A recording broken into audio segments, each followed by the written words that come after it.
Today we've got a box from Everything Dinosaur, which is so big it doesn't quite fit in the shot, so I can hide behind it. Just give you a bit of an idea as to what is in this particular box. It's a very large sauropod figure.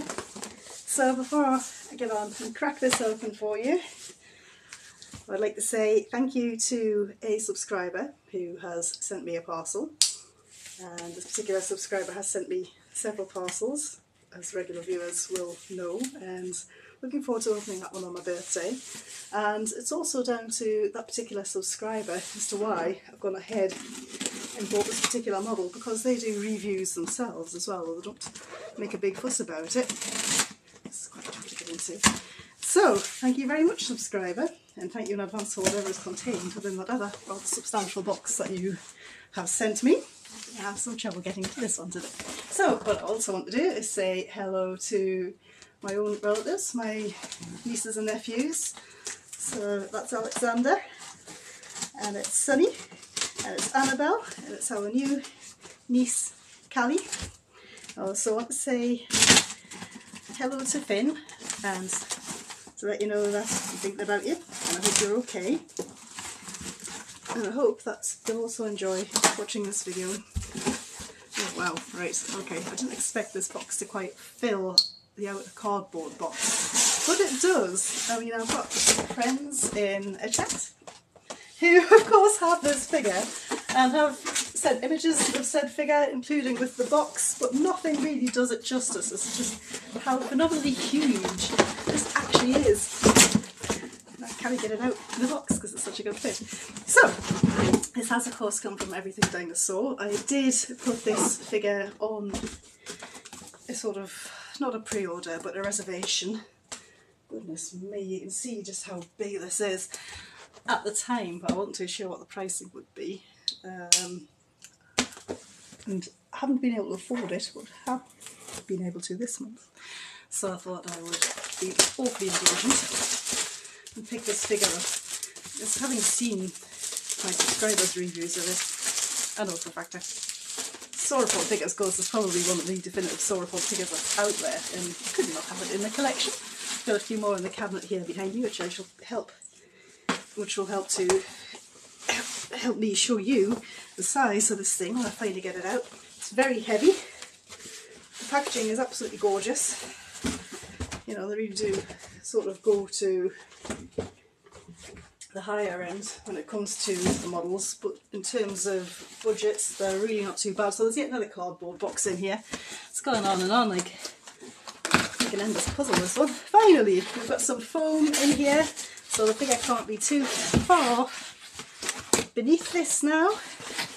I'll show you that. So you can see it's a very, very well packed figure. And there she is. Wow, okay. Right, let's get in and get her open. This is the one which comes with a base and a small pterosaur figure. So what you've got in the box is this lovely bare branch here. And you've also got this tiny little Nyctopterus, I think it is, which I'll have to paint up and it'll fit into the top of this branch. Plant pot here I'm going to pop that into. A piece of foam over the base itself, which seems to be quite a large polystone piece. This is harking back to the bases that Rebo used to have on their figures when they first started out. I can't believe it's 10 years since they came out either.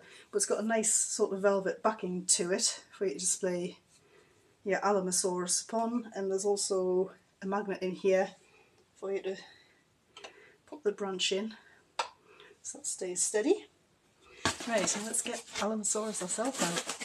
Good grief, I am actually, having seen so many pictures of it, still astonished at the size of this thing.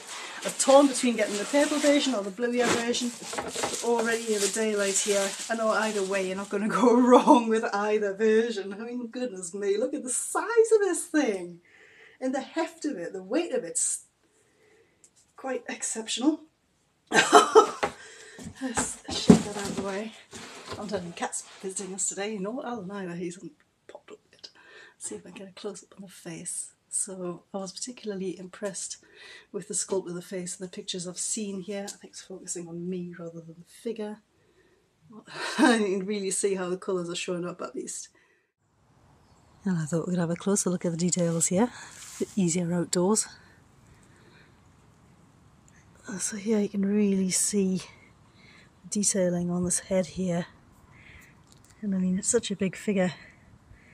The head's not tiny, but still shows you how tiny the heads of sauropods were. There's still so much detail packed in here. I love the expression on the face. It reminds me of a little bit of a whale.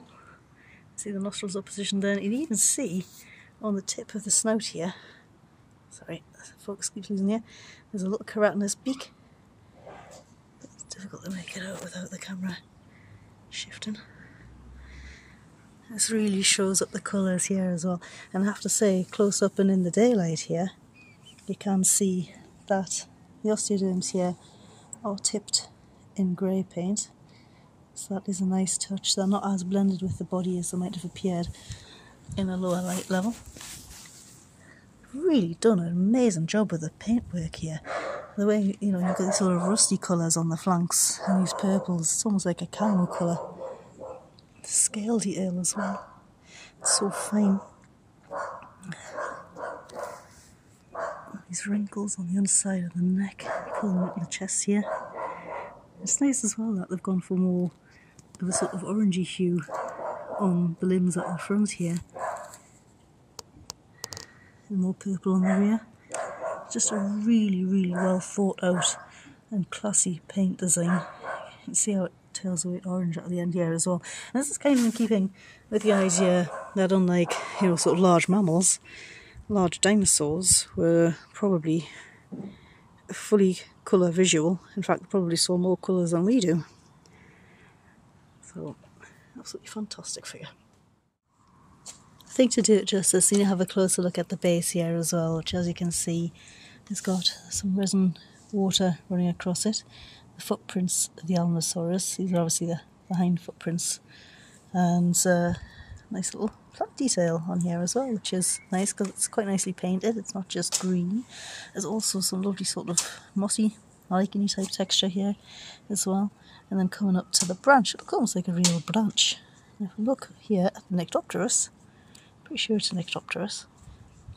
So looking down at the wings, it is, as Nyctopterus did, lacking the fingers that the less advanced sauropods had. I look forward to having a go at painting this little chap. I've got a feeling I'll probably have me tearing my hair out. But it really is really, really nicely thought out. And here we have the Alamosaurus with a couple of its relatives, who are roughly to scale here. And obviously with clear daring down here for scale. Absolutely fantastic figure. Not too sure which way around on the base it's supposed to go. Pretty sure it can probably go which way. It is very heavy, and it's interesting to note as well. Oh, there you go. You see it fits in beautifully on this base here. Perfect. Absolutely stunning. Oh, and there she goes. Garden's a bit up and down. We are on a hill here, unfortunately. But having said that, on the underside, you can see that the paint scheme is just as careful on the underside as it was on the upper parts. Doing a nice close up here of some of the detail. Those tiny little osteoderms scattered across the skin. I just can't stop looking at this thing. So many subtle tones, worth every penny. So what I've got here is an absolutely fantastic model of Alamosaurus, and fantastic service from Everything Dinosaur. Highly recommend this figure. Pan out here, you can see the size of this thing. Honestly, can't get over that. Can't emphasise that enough. But the service from Everything Dinosaur was fantastic. I'll leave a link in the description below, and I hope to see you all in the next video.